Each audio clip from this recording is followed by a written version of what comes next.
Indonesia have all of this perspective: Islam perspective, nihilism perspective, Christianity perspective, Hinduism perspective, Buddhist perspective. We have all of this perspective, and still we are uniting. Why? Because we practice hypocrisy. Even though our existential reality is different, we still uniting because we are hypocrite.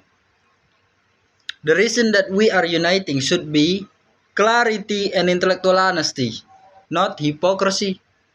This is what I've been trying to tell you, because we have all of this perspective of reality. We should integrate the perspective, not treat it as their own. This is a simple logic. We talk about big thing, of course we talk about national identity, but the logic is simple. We can change this thing. So why don't you come with me and change this thing? Right? Be brave. What are you scared of? Be brave.